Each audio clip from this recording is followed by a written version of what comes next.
Il y a de cela quelques jours, les amis, je vous ai fait une vidéo sur Patrice Lumumba. Je vous ai présenté le personnage de façon générale. Et aujourd'hui, j'ai décidé de revenir afin de vous parler de comment est-ce que Patrice Lumumba a été éliminé et surtout par qui. Au cours de cette vidéo, je vous raconterai les derniers instants de la vie de Patrice Lumumba et de comment au final le Congo a perdu peut-être le plus grand héros de son histoire. Au moment de l'obtention de l'indépendance du Zaïre ou encore de la République démocratique du Congo de nos jours, donc ici le 30 juin 1960, eh bien Patrice Lumumba est un personnage central de la vie politique congolaise, car il est premier ministre du pays. Et comme je vous l'ai dit au cours de la précédente vidéo, pour l'indépendance de la République démocratique du Congo, Patrice Lumumba a tenu un discours très fort et très poignant. Mais sauf que ce discours n'avait pas du tout été prévu, et personne, ni les autorités belges, ni les personnes même du camp de Lumumba, ne savaient qu'il devait tenir un discours aussi fort. Il faut savoir que le discours a été mal perçu, a été mal pris principalement par le camp belge, par les autorités belges sur place et notamment par le roi belge de ce moment-là, le roi Baudouin. Quand il faut savoir que le Congo devait certes prendre son indépendance, mais à côté les autorités belges, la Belgique avait prévu de continuer d'exploiter les richesses du sous-sol congolais. Et donc au final le plan pour eux c'était en fait de mettre en place une indépendance de façade comme dans la plupart des pays, dans certains pays africains à ce moment-là.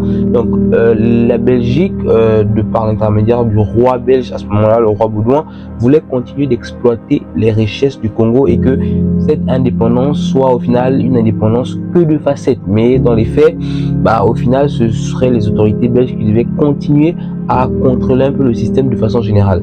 Mais lorsque Patrice Lumumba vient pour faire son discours le 30 juin 1960, justement, le jour de l'indépendance du Congo, le discours va complètement à l'encontre de ce que les autorités belges ont prévu. Et donc, menace les intérêts, même ces intérêts que je viens de vous susmentionner, le fait que les autorités belges voulaient continuer d'exploiter les matières premières de la RDC. Ce discours va à l'encontre justement de cette pensée-là. Et vous imaginez bien que lorsque les intérêts des personnes sont touchés, lorsque autant de privilèges, autant de millions, de milliards sont touchés, eh bien, ça n'arrange pas tout le monde. Mais comme vous le savez déjà, Patrice Lumumba ne veut rien entendre.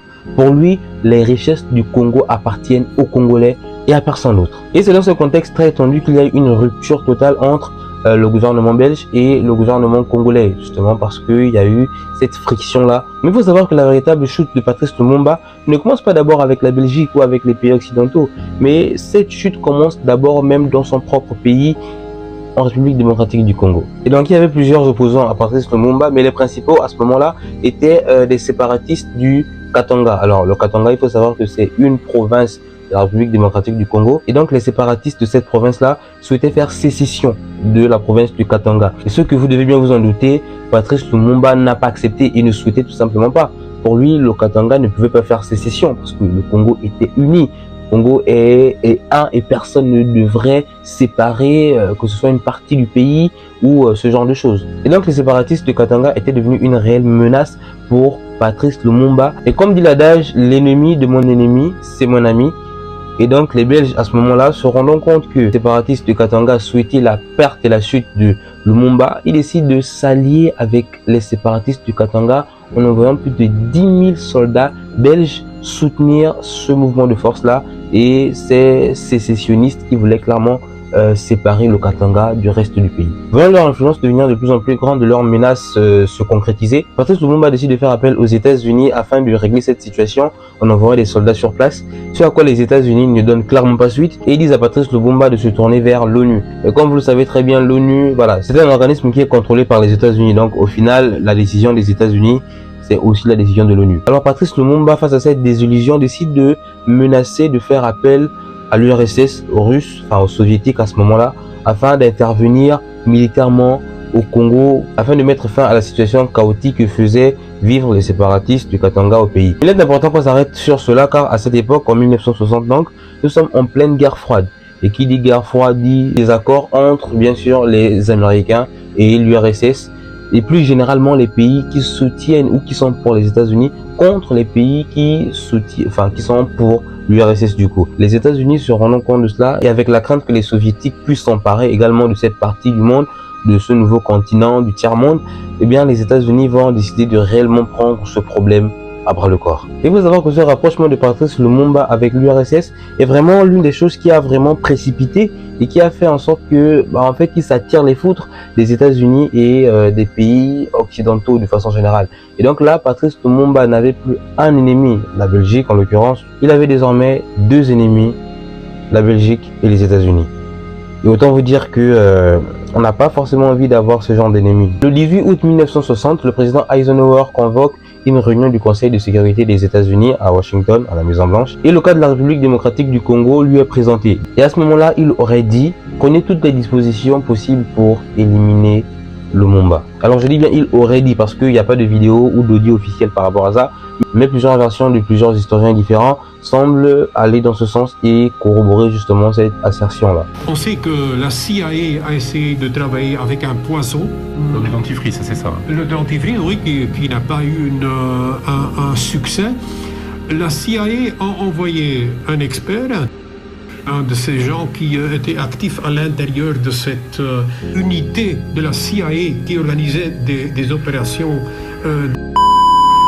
Cette unité Z Rifle, c'était d'ailleurs un Belge qui à un certain moment a été recruté par la CIA, qui est arrivé en septembre au Congo.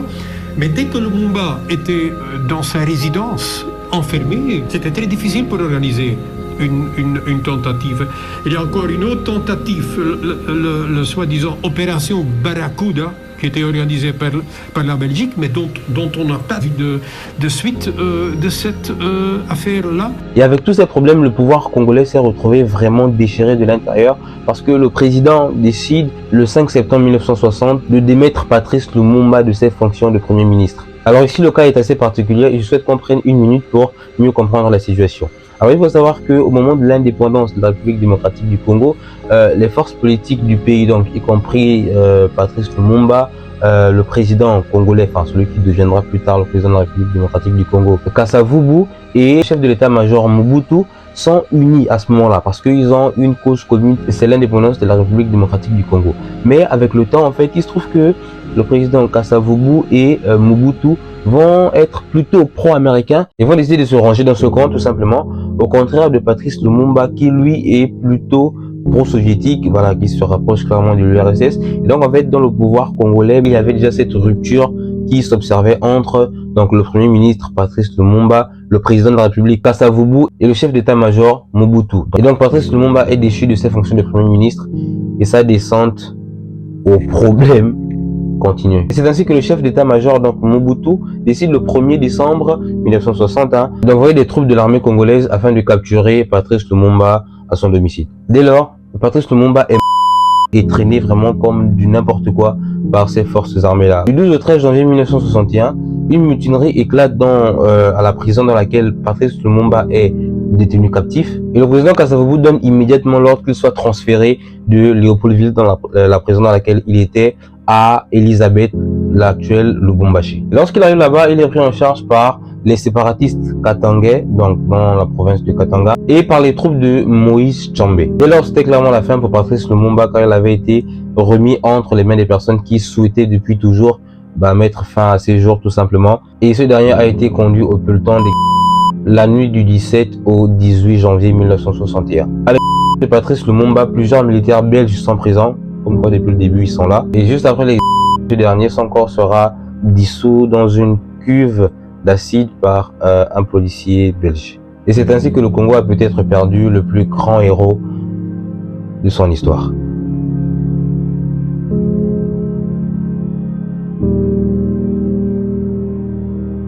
Et voilà les gars, c'était vraiment un plaisir pour moi de faire cette série de vidéos sur Patrice Lumumba. C'est un personnage que je ne maîtrisais pas forcément, mais j'ai appris énormément sur lui. Donc n'hésitez pas à vous abonner, à me lâcher un commentaire dans l'espace commentaire, j'y répondrai, et de vous abonner si ce n'est pas encore fait. Moi je vous dis à la prochaine vidéo les gars. Au revoir.